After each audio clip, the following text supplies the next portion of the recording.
Aujourd'hui, tu apprendras l'histoire complète de la Bible. Tu comprendras à la fois l'Ancien et le Nouveau Testament, depuis Adam dans le jardin d'Éden jusqu'à la mort des disciples de Jésus. Sans aucun doute, une fois que tu auras fini de regarder cette vidéo, tu ne seras plus le même. Tu aimeras encore plus la parole de Dieu. Bien sûr, cela ne se produira que si tu ouvres ton cœur à la parole de Dieu. Si tu rencontres des difficultés pour comprendre la Bible, cette vidéo te permettra de comprendre. Après l'avoir regardée entièrement, je suis sûr que cette vidéo t'édifiera, t'illuminera par les Écritures. Tout a commencé au commencement. Avant le début, seul Dieu existait. Il n'a jamais cessé d'exister, existant depuis l'éternité. Il n'a pas eu d'origine, il est l'origine de tout. Il n'a pas été créé, il est le créateur de toutes choses. Il n'a pas commencé à exister, il est le Père de l'éternité.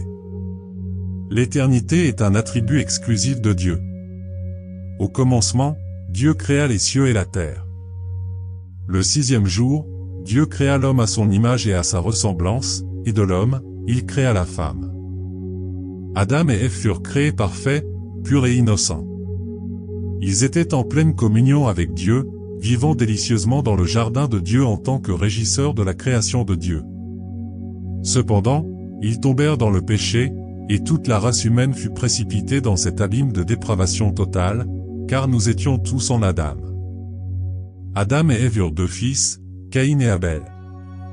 Par envie, Caïn tua son frère, devenant le premier meurtrier et fratricide de l'histoire. Plus tard, Adam et Ève eurent un autre fils, Seth, à partir duquel commença une descendance sainte qui se tourna vers Dieu. Cependant, la terre se remplit rapidement de mal et de violence. Alors Dieu décida d'éliminer de la face de la terre l'homme qu'il avait créé. Mais il y avait un juste, Noé. C'est pourquoi Dieu déversa le jugement à travers le déluge, sauvant Noé, sa femme et ses trois fils, Sem, Cham et Japheth, avec leurs épouses, dans une arche qu'ils avaient construite. À travers les fils de Noé, Dieu recommença avec divers peuples. Sem devint le père des nations sémites, Cham le père des nations africaines et asiatiques, et Japheth le tronc des nations européennes. Plus tard, Dieu choisit une famille pour former le peuple qui serait l'instrument pour amener le Messie promis dans le monde. Il appela Abraham des Chaldéens, qui quitta sa terre et sa parenté pour devenir un pèlerin de la foi, élevant des autels à Dieu partout où il allait. Abraham continua avec son neveu Lot, qui devint le père de deux nations, les Ammonites et les Moabites. Lorsqu'Abraham quitta Haran, il avait 75 ans. Dieu promit qu'il aurait un fils, le fils de la promesse, et qu'il serait le père d'une nation nombreuse, bénie en toutes les familles de la terre. Abraham attendit 11 ans sans que la parole de Dieu se réalisât. Alors, Sareh, sa femme, cessant de croire en la promesse divine, donna sa servante Agar à Abraham pour cohabiter. Ainsi naquit Ismaël, qui devint le père d'une nation nombreuse, le peuple arabe, ennemi historique du peuple d'Israël. Quand Abraham avait 99 ans, Dieu lui apparut et lui ordonna de sortir de sa tente et de compter les étoiles du ciel. Alors il lui dit que sa descendance serait aussi nombreuse que les étoiles du ciel et le sable de la mer. Mais aussi, que sa postérité serait esclave pendant une période de 430 ans. Dieu changea le nom d'Abraham, grand-père, à Abraham, père d'une nation nombreuse. Quand le fils de la promesse n'était pas encore né, Abraham avait 100 ans et Sarah, sa femme, 90 ans. Quand Isaac naquit, il se maria avec Rebecca, qui était stérile. Après 20 ans de mariage, Rebecca fut guérie et mettait au monde deux fils jumeaux, Ésaü et Jacob. Ésaü devint le père des Édomites, et Jacob, après sa conversion, reçut le nom d'Israël et devint le père des Israélites. Jacob eut 12 fils et une fille.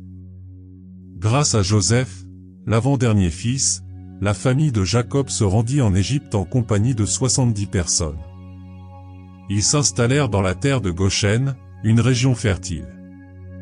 Ces 70 personnes se multiplièrent de manière étonnante. Après 400 ans en Égypte, ils en sortirent sous la direction de Moïse, avec 600 000 hommes, sans compter les femmes et les enfants, soit environ 2 millions de personnes. La pérégrination à travers le désert vers la terre promise, qui aurait dû prendre 3 mois, dura 40 ans en raison de l'incrédulité du peuple face aux 12 espions envoyés pour explorer la terre promise. 10 d'entre eux revinrent avec un rapport pessimiste, incitant et révoltant le peuple contre Dieu et Moïse. Devant les géants de ces terres, ils se sentirent comme des sauterelles et furent intimidés par le pouvoir de Dieu. Dieu les châtia sévèrement, condamnant tout ce peuple à périr dans le désert, permettant seulement à Josué et Caleb, les espions croyants, d'entrer dans la terre promise. Le peuple d'Israël erra en cercle dans le désert pendant 40 ans, 1 an pour chaque jour d'exploration de la terre. Le désert devint le plus grand cimetière du monde, où toute cette génération qui était sortie d'Égypte périt, à l'exception des 2 hommes qui avaient osé faire confiance à Dieu. Après les 40 années de pérégrination, suivirent 6 années de conquête de la terre sous la direction de Josué. Cependant, il restait encore beaucoup de terre à conquérir. Josué, serviteur de Moïse, introduisit le peuple dans la terre promise grâce à un appel de Dieu et à une formation extraordinaire. Après la mort de Josué, commença une longue phase de 330 ans de gouvernement théocratique, appelée la période des juges. Ce fut une période de grande instabilité spirituelle et de hauts et de bas dans la vie d'Israël. Pendant le temps des juges, le peuple faisait ce qui lui plaisait en raison de la dureté de son cœur, et il fut opprimé par de nombreux ennemis. En ce temps-là, Dieu suscita des leaders de grande envergure tels que Gédéon, Jephthé, Samson et Samuel. Après cette longue période, vint une nouvelle phase, la monarchie. Le peuple d'Israël, en regardant les nations voisines, demanda un roi. Le peuple ne voulait plus que Dieu règne sur lui. Samuel, le dernier juge, oignit Saul comme roi sur Israël. Saul régna pendant 40 ans.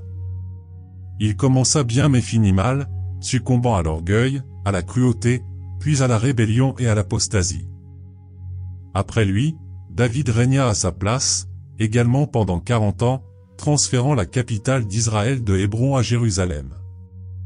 Son règne fut prospère, il renforça son royaume et devint le roi le plus remarquable d'Israël.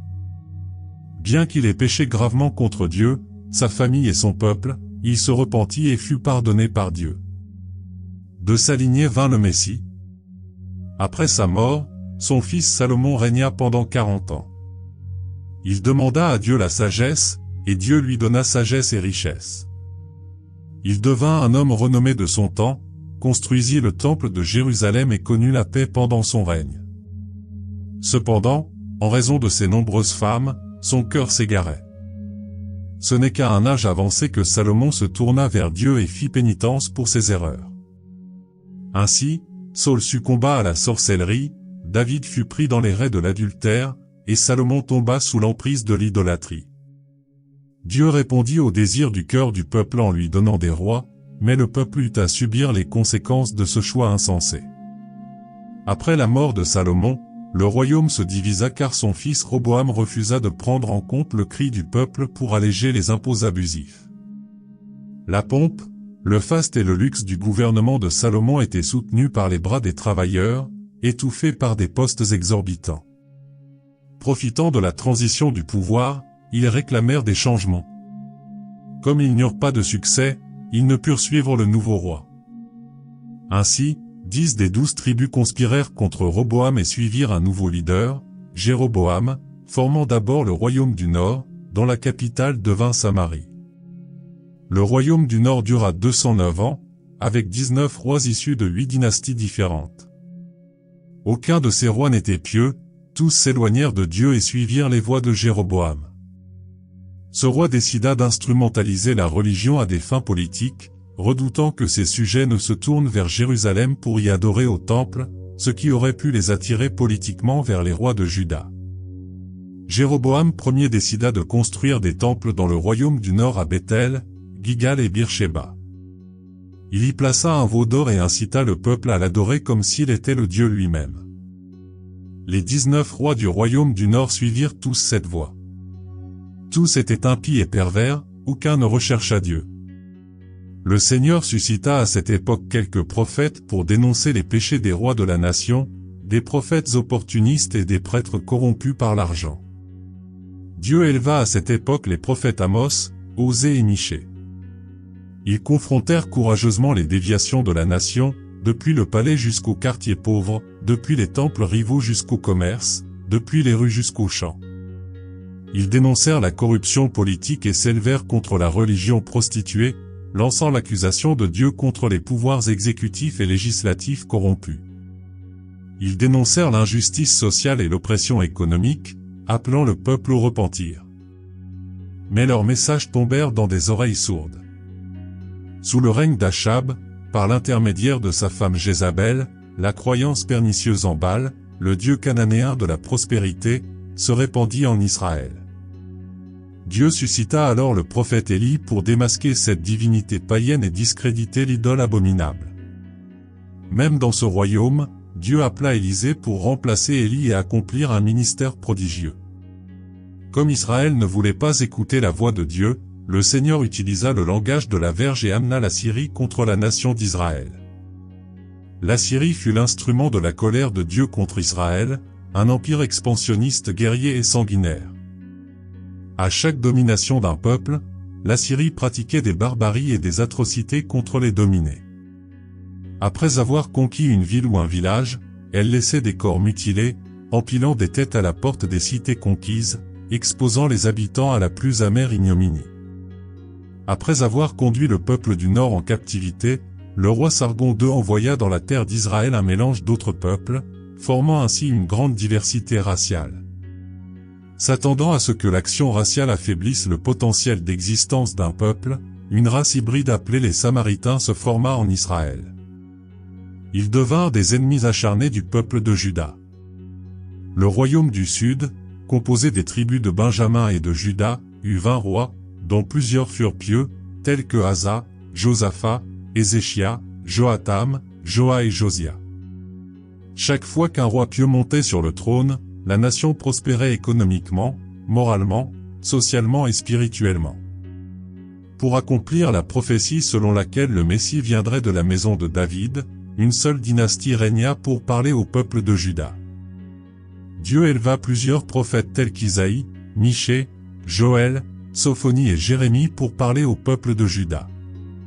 Cependant, la nation se corrompit profondément, ne prêtant pas l'oreille à la voix de Dieu. Alors, de même, Dieu les disciplina et envoya l'armée babylonienne les livrant entre les mains de leurs ennemis. Le peuple de Juda fut emmené en captivité babylonienne. Le royaume du Sud, appelé Juda, dura 345 ans. Après 2 incursions, Nabuchodonosor envahit Jérusalem, détruisit son glorieux temple et emmena le peuple en captivité, laissant la ville dans un grand opprobre. Le peuple resta en captivité pendant 70 ans, conformément à la prophétie donnée par Dieu au prophète Jérémie. Pendant la période de captivité, Dieu suscita les prophètes Jérémie, Ézéchiel et Daniel. Au cours de cette période, le peuple fut purifié de l'idolâtrie et les synagogues émergèrent. Après le temps déterminé par Dieu, le peuple de Juda retourna dans sa terre. À ce moment-là, Babylone avait déjà été conquise par l'empire médio-perse de Cyrus, annoncé par Dieu 200 ans avant sa naissance. Cyrus libéra le peuple juif et ouvrit la voie à son retour en terre de Canaan. Le peuple revint en 3 vagues, sous la direction de Zorobabel pour la reconstruction du temple, sous la direction d'Esdra pour l'enseignement de la loi, et sous la direction de Néhémie pour la reconstruction des murs et la restructuration politique et spirituelle du peuple. Dès leur retour de la captivité et le début de la reconstruction du temple, le peuple juif commença à faire face à des problèmes. Tout d'abord, les Samaritains tentèrent astucieusement de se joindre à eux dans l'œuvre afin de déstabiliser. Lorsque la proposition d'association fut rejetée, les Samaritains passèrent à une deuxième étape et commencèrent à les menacer. Ensuite, les Samaritains écrivirent au roi Artaxerxès, accusant les Juifs de conspirer contre le royaume de Médo-Perse. Face à cette persécution néfaste, les travaux du temple furent paralysés pendant environ 20 ans. Pendant cette période, le peuple se relâcha dans son zèle pour la maison de Dieu et commença à se tourner vers ses propres affaires, construisant et embellissant ses propres maisons au détriment de la maison de Dieu en ruine. À cette époque, Dieu suscita les prophètes Agé et Zacharie pour appeler le peuple au repentir.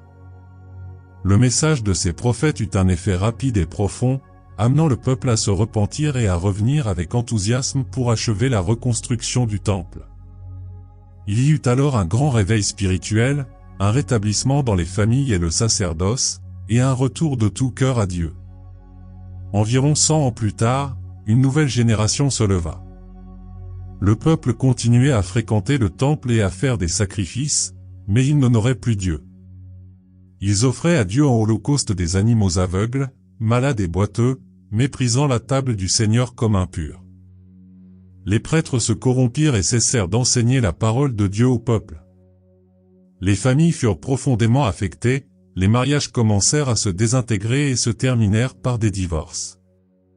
Le peuple ne croyait plus que Dieu était capable de le juger, alors il se relâcha dans le don des dîmes. Bien qu'il continuât à fréquenter le temple, il était loin de Dieu. À ce moment-là, Dieu suscita Malachie pour appeler le peuple au repentir.